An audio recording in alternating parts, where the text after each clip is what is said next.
Hola a todos y todas, bienvenidos a Higienista 10. Y aquí estamos un jueves más. En esta ocasión seguimos con nuestros huesos de la cabeza, va a ser nuestra tercera clase sobre los huesos del neurocráneo y con esta vamos a terminar. Ya os adelanto que esta va a ser nuestra última clase de huesos del neurocráneo. ¿Por qué? Porque ya terminamos con el occipital y con los dos temporales. A las siguientes clases pues yo creo que vamos a dar un poquito de respiro a la anatomía y vamos a iniciar algún tema un poquito más liviano y posteriormente seguiremos con los huesos del viscerocráneo. Pero bueno, hoy todavía nos toca huesos del neurocráneo. Ya os digo, vamos a hablar sobre el occipital y sobre los dos temporales.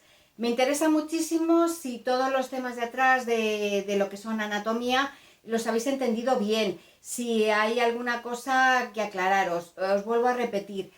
Sé que hay muchos más accidentes anatómicos en esa región, pero yo creo que estamos destacando los más importantes y los que más nos interesan. Meternos mucho más en faena yo creo que ya sería cuestión de estudio para los odontólogos y no para nosotros como higienistas. Pero de todas formas, sobre todo lo que me interesa mucho es que me digáis si lo habéis entendido bien, ¿de acuerdo? Porque es lo que más me preocupa, que tengáis muy claras dónde situar cada uno de los huesos y cada uno de estos accidentes anatómicos. Y sin más, empezamos con nuestra última clase de anatomía sobre los huesos del neurocráneo. ¡Empezamos!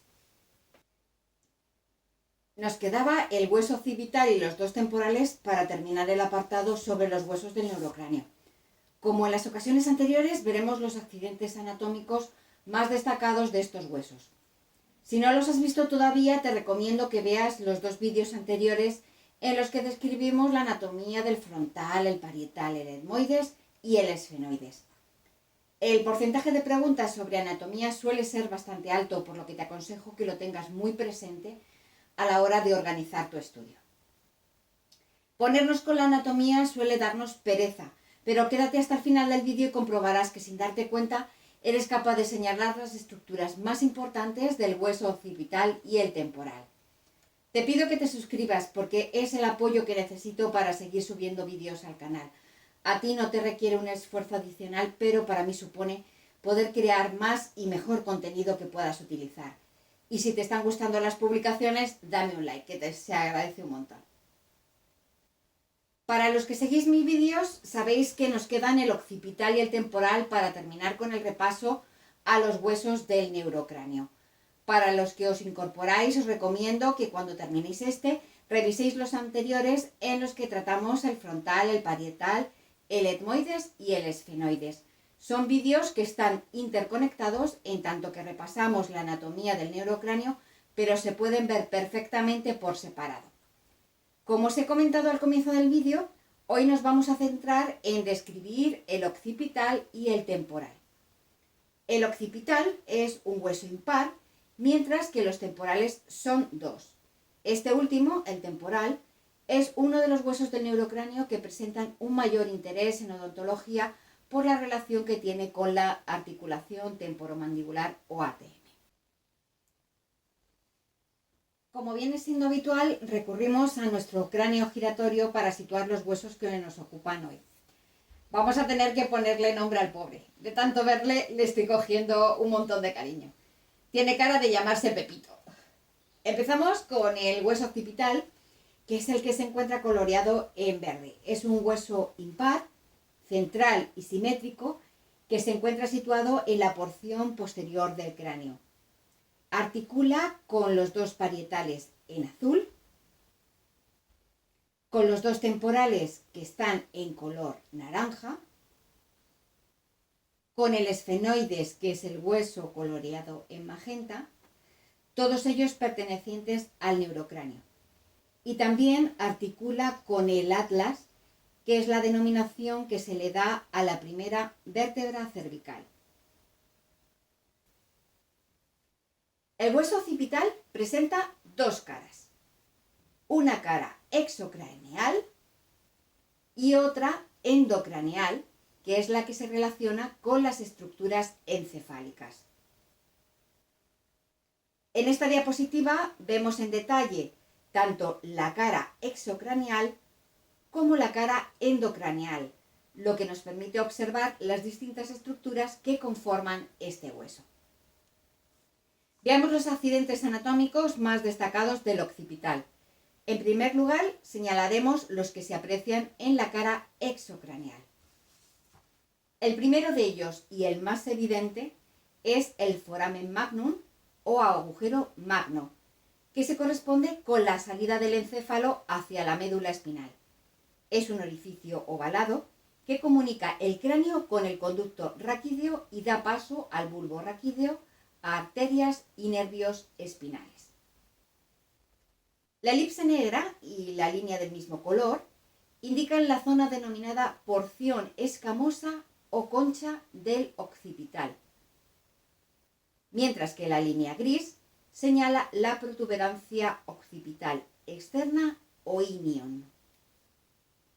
Por debajo de esta protuberancia se encuentra la cresta occipital externa, marcada en toda su extensión con la línea naranja y que llega, como podéis ver, hasta el agujero occipital.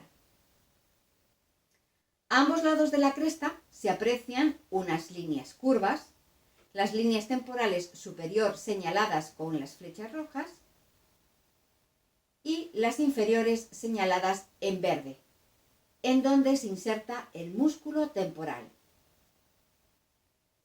Finalmente, en la cara exocraneal situamos con flechas rojas los cóndilos del occipital que articulan con las cavidades glenoideas del atlas, que, como hemos dicho antes, es el nombre que se da a la primera vértebra cervical. Utilizamos la misma diapositiva para situar los accidentes anatómicos más destacados de la cara endocraneal del occipital. Recordamos que esta cara es la que se encuentra en relación con la masa encefálica. El más evidente de los accidentes anatómicos es la protuberancia que se aprecia en la zona central, la cual señalo con el círculo azul, que se denomina protuberancia occipital interna. Se observa perfectamente que esta protuberancia se forma debido a la confluencia de las 4 fosas occipitales y los canales y crestas que separan dichas fosas. Las 2 fosas superiores se denominan fosas cerebrales, mientras que las 2 inferiores se denominan fosas cerebelosas, por su relación con el cerebelo. Por último, destacamos la porción basilar, que es la zona que articula con el esfenoides.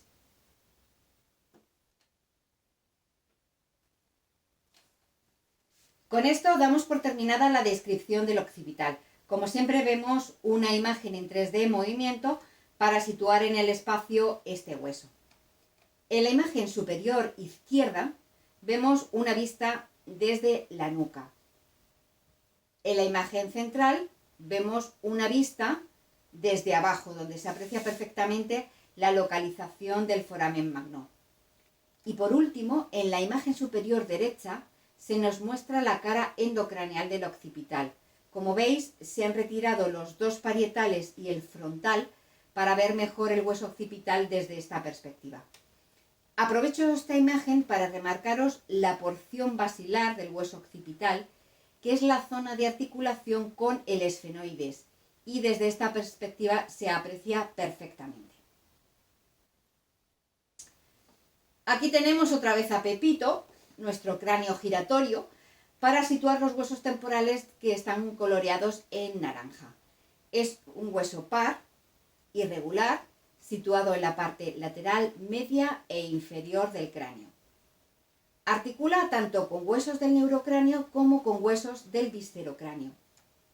Los huesos del neurocráneo con los que articula son los 2 parietales de color azul, con el occipital en verde y con el esfenoides, que es el hueso coloreado en magenta.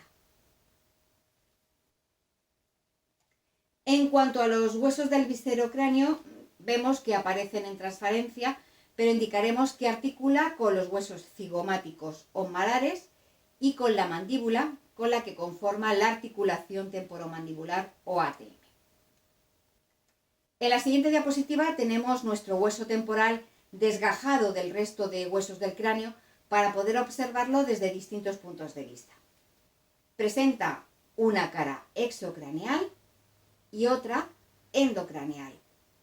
Y se distinguen tres porciones o zonas principales: la porción escamosa o concha del temporal, la porción mastoidea y la porción petrosa o también denominada peñasco. En la siguiente diapositiva vemos tanto la cara exocraneal como la endocraneal coloreadas para indicar cada una de las porciones que acabamos de mencionar. La porción escamosa o concha es la zona coloreada en rosa. La porción mastoidea está en verde. Y la porción petrosa o peñasco en azul. Como podéis ver, desde la cara exocraneal solo se observa una protuberancia, que es la apófisis estiloide, pero desde la cara endocraneal se aprecia en toda su extensión. En su interior se alojan el oído medio y el interno, así como parte de los trayectos de los nervios facial y auditivo. Lo primero que apreciamos del temporal es que es un hueso complejo en el que se encuentran varios orificios como el conducto auditivo externo, el conducto auditivo interno y el conducto carotidio, que es la zona de paso de la arteria carótida interna y la vena yugular interna. Veamos uno a uno los detalles anatómicos más destacados. En la cara exocraneal observamos el conducto auditivo externo, señalado con la flecha azul, la apófisis mastoides, formada por múltiples celdillas huecas, la apófisis estiloides, es una estructura, como podéis ver, larga y afilada, donde se insertan distintos ligamentos relacionados con la ATM. La apófisis cigomática, que es el tramo posterior del arco cigomático. Esta estructura se continúa hacia adelante con el hueso cigomático, es decir, en esta imagen el hueso cigomático se encontraría a la derecha, articulando con el extremo de la apófisis cigomática.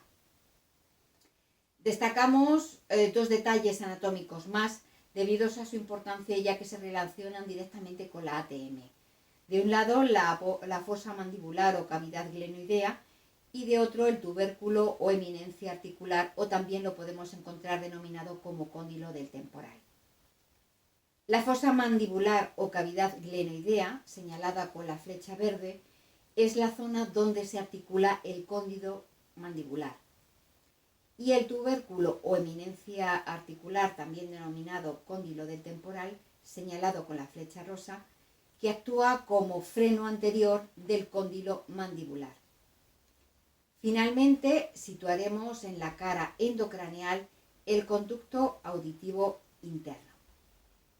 Debido a la importancia del hueso temporal en odontología, volveremos a retomar sus aspectos anatómicos cuando tratemos el tema de la articulación temporomandibular o ATM.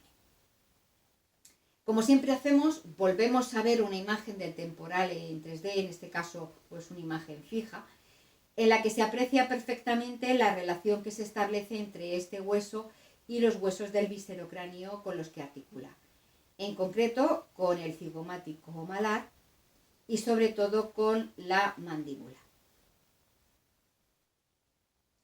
Y con gran pena y pesar hemos terminado con los huesos del neurocráneo. Vamos a descansar un poquito de huesos, damos unas vacaciones a Pepito y el próximo tema será un poquito más liviano. Cogemos fuerzas y en unas semanas empezamos ya con el viscerocráneo. Mientras tanto, no te olvides que yo sigo aquí, subiendo varios vídeos a la semana, así que no te los pierdas, suscríbete y dale a la campana de notificaciones.